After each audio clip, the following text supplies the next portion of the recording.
నమస్తే ఫ్రెండ్స్, ముందుగా అందరికీ ఉగాది పండగ శుభాకాంక్షలు. మన తెలుగువారు ప్రత్యేకంగా జరుపుకునే పండుగలలో ఉగాది ఒక అగ్రస్థానంలో ఉంటుంది. ఎందుకంటే తెలుగు నూతన సంవత్సరం ఈ రోజు నుంచే మొదలవుతుంది. హిందూ పంచాంగం ప్రకారం ఏటా చైత్ర శుద్ధ పాడ్యమి నాడు ఉగాది పర్వదినం జరుపుకుంటాము. ఉగాది పండుగను తెలుగు సంవత్సరాది అని కూడా అంటుంటారు. ఉగాది అంటే నాకు గుర్తొచ్చేది అమ్మ చేసిన కమ్మని ఉగాది పచ్చడి, అమ్మమ్మలు నానమ్మలు చేసే పిండి వంటలు, వాకిట్లో రంగురంగు ముగ్గులు, మామిడి తోరణాలు. చూడడానికి ఆ రోజు మనకి ఇల్లంతా సందడి సందడి, ఎంతో ఆనందంగా ఉంటుంది మనకు ఉగాది రోజున. అలాంటి ఉగాది పండగ గురించి నాకు తెలిసిన కొన్ని ముచ్చట్లు మన మాటండిలో. తెలుగువారు చంద్రమానాన్ని అనుసరించి కొత్త సంవత్సర ప్రారంభాన్ని చైత్రశుద్ధ పాడ్యమి రోజున ఉగాది పండగను జరుపుకుంటారు.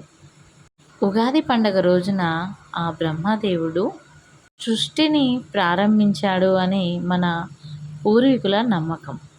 మన గ్రంథాలలో వివరించిన దాని ప్రకారం మనకు ఒక సంవత్సరం గడిస్తే ఆ బ్రహ్మదేవుడికి అది ఒక రోజు అన్నమాట. అలా ప్రతి ఉగాదితో ఆ బ్రహ్మదేవుడికి ఒక రోజు ప్రారంభమవుతుంది. ఉగాదికి అసలు రూపం యుగ మరియు ఆది అని. ఈ విషయం గురించి పురాణాల్లో ఉన్న ఉగాది కథ గురించి ఇప్పుడు కొద్దిగా తెలుసుకుందాం. సోమకాసురుడు అనే రాక్షసుడు, ఆ రాక్షసుణ్ణి హయగ్రీవుడు అని కూడా పిలుస్తారట. బ్రహ్మదేవుడి దగ్గర నుంచి వేదాలను దొంగలించి ఒక పెట్టెలో భద్రపరిచి దానిని సముద్ర గర్భంలో దాచేస్తాడు. బ్రహ్మదేవుడు సృష్టి రచన చేయకూడదు అనే ఉద్దేశంతోనే వేదాలను రాక్షసుడు దొంగలించాడనే విషయం విష్ణుమూర్తికి తెలిసిపోతుంది. ఆ వేదాలను రక్షించడం కోసం ఆ శ్రీ మహావిష్ణువే మత్స్యావతారం వేసుకొని సముద్ర గర్భంలోకి ప్రవేశిస్తారు.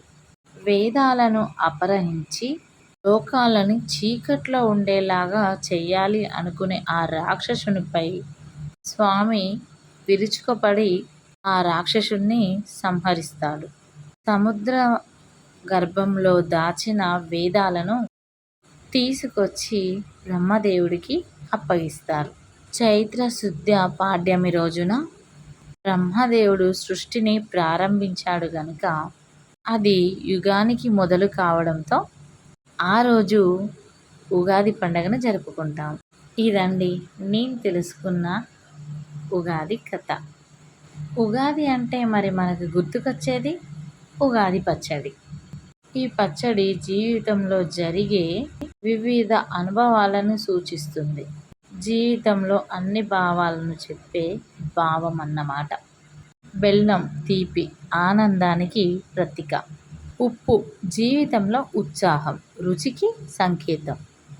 వేప పువ్వు చేదు, జీవితంలో బాధ కలిగించే అనుభవాలు.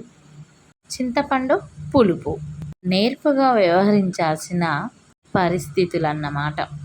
ఇంకా పచ్చి మామిడి ముక్కలు, పగరు అంటే కొత్త సవాల్. కారం, సహనం కోల్పోయేటట్టు చేసే పరిస్థితులు. ఇదండి ఉగాది గురించి నాకు తెలిసిన కొన్ని మాటలు. వీడియో నచ్చితే లైక్ చేయండి, షేర్ చేయండి, కామెంట్ చేయండి, సబ్స్క్రైబ్ చేయడం మర్చిపోకండి. Thank you.